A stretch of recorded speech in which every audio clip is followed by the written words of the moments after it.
दर्शकों, आज जब प्रधानमंत्री नरेंद्र मोदी ने कहा कि नेक रहो, एक रहोगे तो सेफ रहोगे, एक रहोगे तो सेफ रहोगे, तो तीसरी बार रिपीट कर रहा हूं, प्रधानमंत्री मोदी ने आज कहा, वो ग्राफिक भी है हमारे पास, एक रहोगे तो सेफ रहो।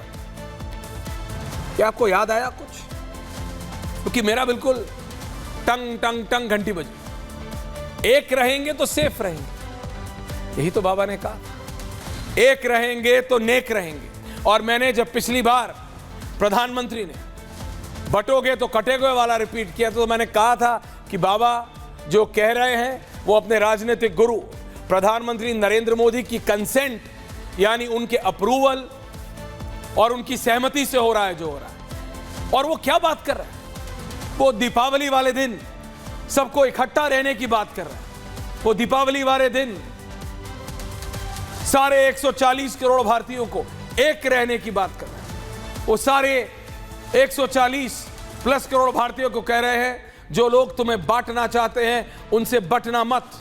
अब उसको ये राजनीतिक दल अपने अपने ढंग से, अपने अपने तरीके से उसको डिसाइफर करेंगे, उसको डिकोड करेंगे, उसकी विवेचना करेंगे। एक एक जैसे बाल की खाल होती है वो निकालेंगे। लेकिन दर्शकों, हमें समझना है वो राजनेता है, चाहे बीजेपी हो या कांग्रेस,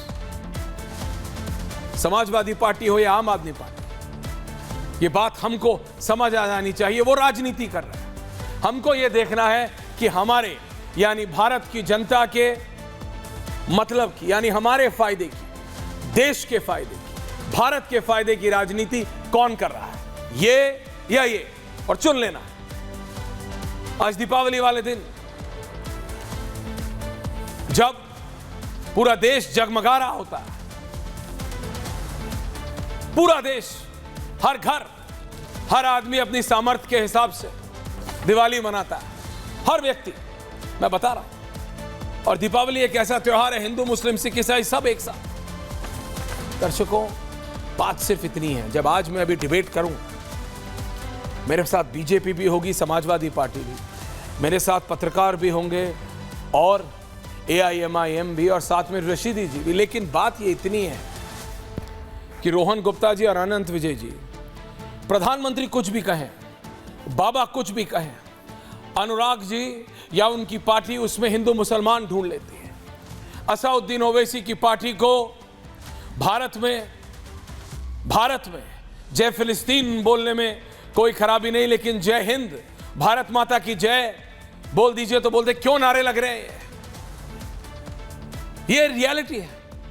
दीपावली में अनंत विजय जी, मैंने कल डिबेट कर रहा था, अनुराग भदौरिया को लगा कि नहीं सब सुधांशु जी बोल रहे हैं, मैं आपको बता रहा हूं, एक सिस्टमैटिक प्रोसेस है जो हमको, सनातनियों को, सनातन के धर्म से, उनके त्योहारों से अलग करता है। होली पे पानी, दिवाली पे पोल्यूशन, अब दिवाली पे दीपक मत जगाओ, ये वही सोच है। और उस सोच को सपोर्ट मिलता है अनुराग भदौरिया से, अनुराग भदौरिया की पार्टी से। मैं चैलेंज करता हूं अनुराग भदौरिया को, मैं चैलेंज करता हूं रंगरेज साहब को, AIMIM को, किसी और धर्म के त्योहार के लिए बोल के दिखाइए। और मैं सिर्फ मुसलमानों के त्योहार की बात नहीं कर रहा हूं रंगरेज जी, क्रिसमस पे पूरा अमेरिका, पूरा यूरोप, पूरा नॉर्थ अमेरिका, पूरा यूरोप जगमगा रहा होता, हर एक घर पे लाइटें जली होती हैं। वहां से तो ग्लोबल वार्मिंग नहीं आती, जो हम दीपक जलाते हैं, जगाते हैं, उसी से सारे नॉर्थ पोल पिघल रहा है। लेकिन वो सोच है आपकी, जनता डिसाइड करेगी। मेरा आज का डिबेट है आनंद जी, प्रधानमंत्री ने कहा एक रहोगे तो सेफ रहोगे। अब इसमें भी क्या बांटने की राजनीति कर दी क्या प्रधानमंत्री ने? एक रहोगे तो सेफ रहोगे, इसमें क्या गड़बड़ है? To my panel please, thank you. Anand जी,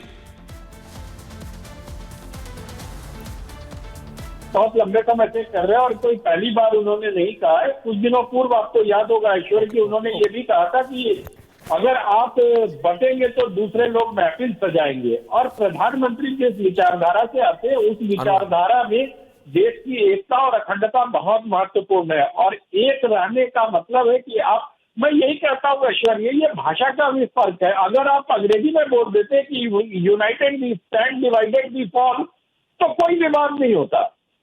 अब योगी जी ने कटेंगे बटेंगे कह दिया, प्रधानमंत्री जी ने कह दिया कि अगर बटेंगे। आनंद जी, आपने कहा अगर यही बात अंग्रेजी में बोल देते, तो कुछ दिक्कत नहीं होती। अनुराग भदौरिया स्वयं आदमी है, समझ जाते। अंग्रेज साहब विलायत घूमने वाले आदमी है, समझ जाते। हिंदी में बोल दिया कि एक रहोगे तो सेफ रहोगे, तो प्रधानमंत्री से गड़बड़ हो गई। बटेंगे तो कटेंगे, एक है तो नेक है, बाबा से गलती हो गई।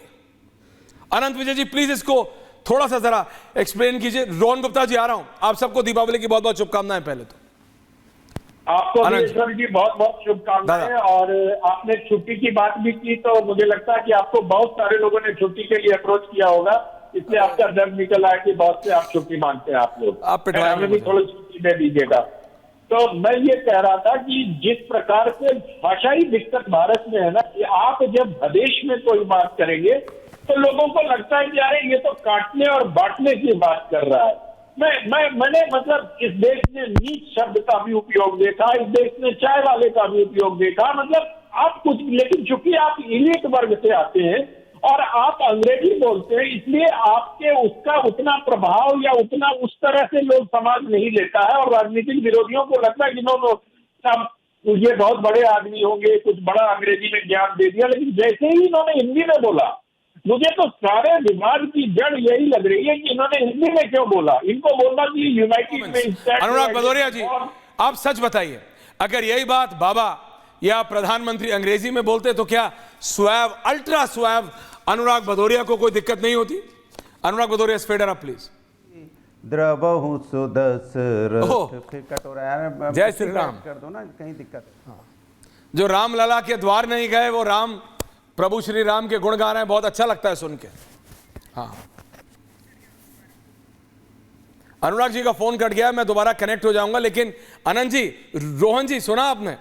ये पार्टी, इस पार्टी के नेता रोहन गुप्ता जी, समाजवादी पार्टी के, ये कभी राम मंदिर के द्वार आज तक नहीं गए, आज तक नहीं गए, लेकिन राम लला के गुणगान कर रहे हैं अनुराग भदौरिया। रोहन जी, आपको आवाज आ रही है?